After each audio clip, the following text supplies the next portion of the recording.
Hello friends, good morning. So இன்றைக்கி நம்ம Nifty 50 அனலிஸோட preview என்னன்றதை பார்த்துருவோம். ஸோ மார்க்கெட்டில் போன வீக் ஃபுல்லாகவே நம்மளுக்கு நல்ல ஒரு சைட்வேஸ்லேயே மார்க்கெட் ஹோல்ட் ஆகிருந்தது. ஸோ மார்க்கெட்டில் இன்றைக்கி பார்க்கும்போதும் செல்லிங் ப்ரெஷர் ஹையாக இருக்குது. செல்லிங் ப்ரெஷர் ஹையாக இருந்தாலும் நம்ம மார்க்கெட்டில் ப்ரீவியஸாக என்ன நடந்ததுன்றதை பார்த்துட்டு நெக்ஸ்ட்டு என்னவாக இருக்குன்றதை பார்ப்போம். ஸோ மார்க்கெட்டில் இந்த செல்லிங்க்கான ப்ராப்பர் கரெக்ஷன் பார்க்கும்போது நம்மளுக்கு ஒரு ஹெட் அண்ட் ஷோல்டர்ஸ்ன்றது ஃபார்ம் ஆகிருந்தது. ஸோ ஹெட் அண்ட் ஷோல்டர்ஸ் பார்த்திங்கனாக்கா நம்மளுக்கு 23,500லேயே சப்போர்ட் எடுத்து ஃபைனலாக பையிங் ப்ரெஷர் இல்லாமல் பிரேக் ஆகிருந்தது. ஸோ இந்த பிரேக் ஆனதுக்கப்புறமே பார்த்திங்கனாக்கா நம்மளுக்கு ஒரு நல்ல ஒரு கேப் டவுன் இருந்தது.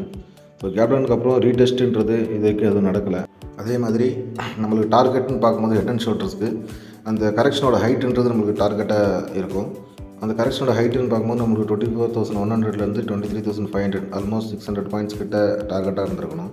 ஸோ அந்த டார்கெட்டோட எண்டு பாயிண்ட்டுன்னு பார்த்தோன்னாக்கா 23,900. ஸோ 23,900ல் ஒரு சப்போர்ட் எடுத்து நெக்ஸ்ட் கரெக்ஷன்றது ஃபார்ம் ஆக வாய்ப்பு இருக்கும். மார்க்கெட் ஹோல்ட் ஆனது பார்த்தீங்கன்னா 23,200. ஸோ 23,200லேருந்து ஒரு பையிங் ப்ரெஷர் வந்து நம்மளுக்கு நல்ல ஒரு ரீடெஸ்ட்லேருந்து செல்லிங் கிடச்சிதுன்னா அகைன் நம்மளுக்கு அது ஒரு 600 பாயிண்ட்ஸ்ன்றது நல்ல ஒரு டார்கெட்டாக கிடைக்கும். ஸோ மார்க்கெட் இப்போ என்ன ஸ்ட்ரக்சரில் இருக்குது அப்படின்னு பார்க்கும்போது 23,530க்கு அப்புறம் பிரேக்கு அப்புறம் ஒரு சேனல் ரேஞ்சில் தான் இருக்குது. ஸோ இது வரைக்குமே பார்த்திங்கன்னா ஃபஸ்ட்டு சப்போர்ட் எடுத்து மார்க்கெட் ஹோல்ட் ஆகிருக்கு. ஸோ நம்ம இந்த சேனலில் ஏற்கனவே ஒரு சப்போர்ட் எடுத்திருக்கு. ஸோ அது ஒரு ஸ்ட்ராங்கான சப்போர்ட்டாக வச்சுப்போம் 23,100 ரேஞ்சு.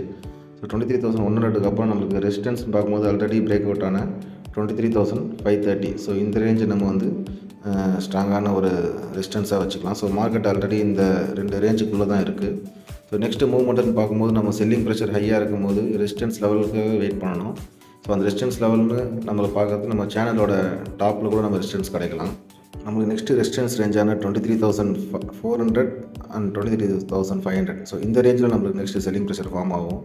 ஸோ இந்த ரேஞ்சில் நம்ம செல்லிங் ப்ரெஷர் ஃபார்ம் ஆகிடுச்சுனாக்கா நம்ம அந்த எதிர்பார்த்து 600 பாயிண்ட்ஸை ஈஸியாக மீட் பண்ணலாம்.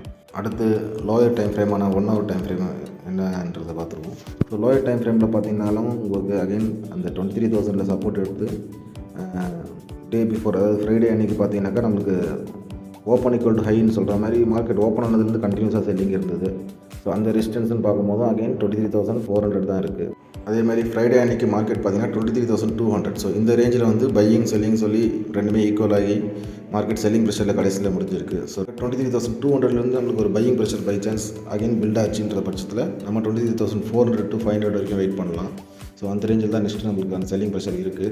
அதே மாதிரி பை சான்ஸ் பையிங் ப்ரெஷர் வராமே 23,000 மார்க்கெட் அகைன் பிரேக் ஆகுதுன்ற பட்சத்தில் நம்மளுக்கு நெக்ஸ்ட்டு டார்கெட்ன்றது என்னென்னு பார்த்தோம்னாக்கா நம்ம ப்ரீவியஸாக ஸ்டார்டிங்லேயே பார்த்தோம் இல்லைங்களா. ஸோ அந்த ஒரு கரெக்ஷனுக்கான பிரேக் அவுட்க்கான டார்கெட் நம்மளுக்கு இருந்தது 22,900. ஸோ 22,900லேருந்து நெக்ஸ்ட்டு பையின்றது ஸ்டார்ட் ஆகும்.